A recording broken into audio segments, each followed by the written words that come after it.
Si je vous dis soleil, les plus farceurs d'entre vous vont réveiller leur âme d'enfant et se lancer dans une partie du bien connu 1, 2, 3, soleil. Mais si je vous dis énergie solaire, vous pensez sûrement aux panneaux photovoltaïques. Eh bien, mon sujet de thèse porte sur quelque chose de similaire qu'on appelle photocatalyse. Alors, avec un panneau photovoltaïque, on convertit les photons, qui constituent la lumière, en électricité. Avec un photocatalyseur, on exploite l'énergie de ces mêmes photons pour faire des réactions chimiques.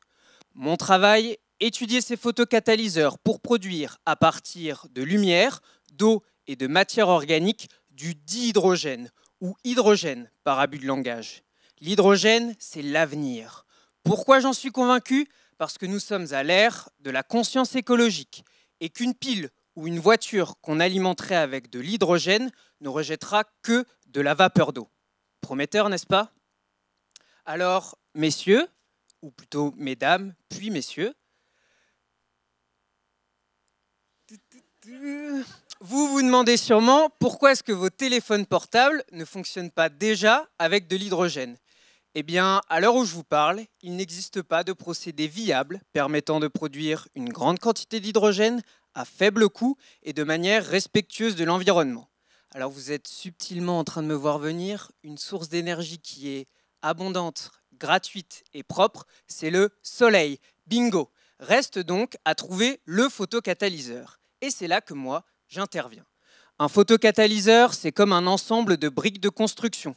Mon quotidien, assembler ces différentes briques de construction pour obtenir une poudre, que je mets ensuite dans un test photocatalytique qui me permet de mimer ce genre de réaction. Je peux ainsi mesurer la quantité d'hydrogène produite par chacun de mes assemblages.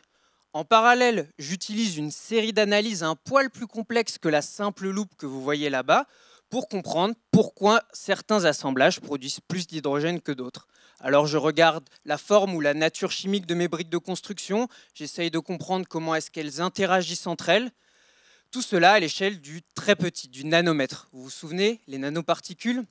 Alors autant vous dire qu'à côté de ça, jouer au Lego avec ma nièce devant Choupi, c'est de la rigolade. Mais si je peux, ne serait-ce qu'apporter une brique à l'édifice qui, dans quelques années, nous permettra de produire de l'hydrogène à la maison pour alimenter nos voitures, eh bien ça en vaut le coup. Sachez que pendant les 180 secondes qui viennent de s'écouler, la surface terrestre a reçu suffisamment d'énergie solaire pour subvenir à nos besoins énergétiques pendant 20 jours. 180 secondes de soleil, 20 jours d'énergie. Alors vive l'hydrogène et vive l'énergie solaire. Bravo. Merci.